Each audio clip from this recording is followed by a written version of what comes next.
Assalamu alaikum. Today's lecture is about dispensing to inpatients and outpatients.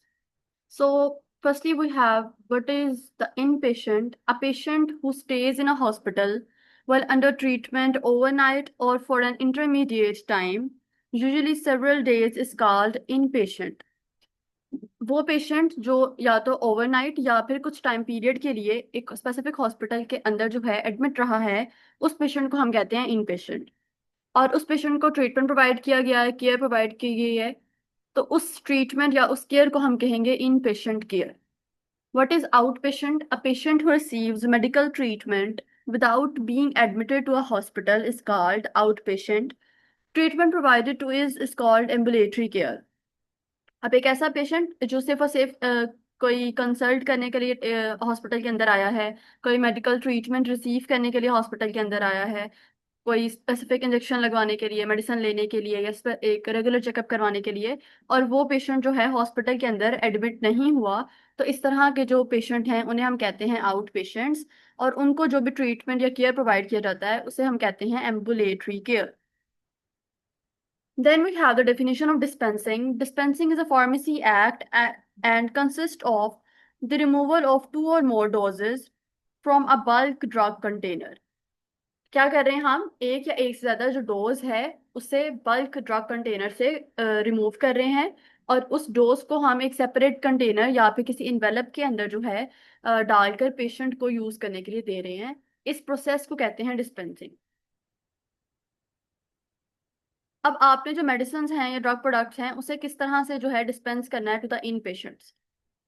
Firstly आपके पास आ जाता है the prescription to in patient is called medication orders.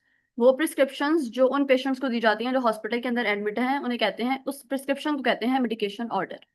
Nurse क्या करेगी? Nurse carry out these medication orders and obtain the required drugs from the pharmacy. Nurse in medication orders को लेकर जाती है और फार्मेसी से वो रिक्वायर्ड ड्रग ले लेती है।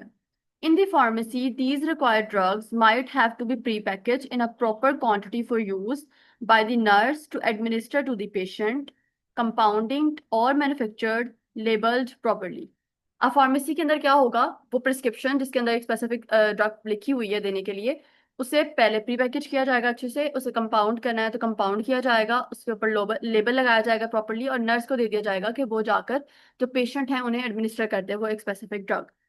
नर्सिंग स्टेशन के ऊपर क्या होता है? जब ये सारी जो मेडिकेशन ऑर्डर जो है फार्मेसी से लेकर आए गए हैं, the drugs are stored again for the continuous use by the patients according to the physician orders.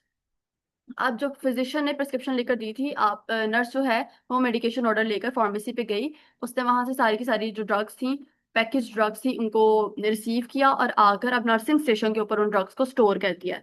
अब अगर वो जो मेडिकेशन ऑर्डर था वो फुल डे की मेडिसिन थी जो दिन में 3 दफा आप खा रहे हो या इससे ज्यादा या कम दफा खा रहे हैं, उस लिहाज से वो पेशेंट को एडमिनिस्टर करवाएगी according to the physicians order. The nurse prepares the drug for the administration, bring it to the patient, return to the nursing unit, and record this information on the patient's record.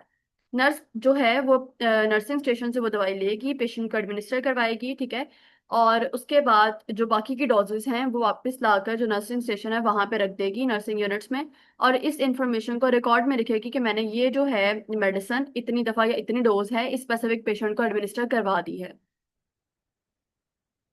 Note आपके पास आ जाता है for more detail about dispensing to inpatient, this is not relevant. Then आपके पास आती है dispensing to the outpatients, के जो आउट पेशेंट्स हैं उन्हें किस तरह से डिस्पेंस करनी है आपने medicine. It is always preferable to have a separate outpatient pharmacy. When this is not possible, units are combined and services provided for the same or separate window. सबसे पहले तो ये कह रहा है कि ये प्रेफर किया गया है कि एक सेपरेट आउट पेशेंट फार्मेसी बनाई जाए जो इन पेशेंट फार्मेसी से सेपरेट हो। लेकिन अगर ये प्रैक्टिकली पॉसिबल नहीं है तो हम डिफरेंट यूनिट्स को कंबाइन कर देते हैं, और या तो सेम विंडो या फिर सेपरेट विंडो से उसी फार्मेसी से जो है इन पेशेंट्स को भी मेडिसिन दी जा रही है और आउट पेशेंट को भी दवाइयां जो है वो डिस्पेंस की जा रही होती है। There is no general rule regarding the location of the out patient pharmacy in a hospital, के इसको जो है आपने इस मेडिसिन को आपने जो है इस आउट पेशेंट फार्मेसी को आपने जो है इसी स्पेसिफिक लोकेशन के ऊपर बनाना है, ऐसा कोई जनरल रूल नहीं होता है। The hospital break down the out patient load into three categories. तीन कैटेगरीज के अंदर जो है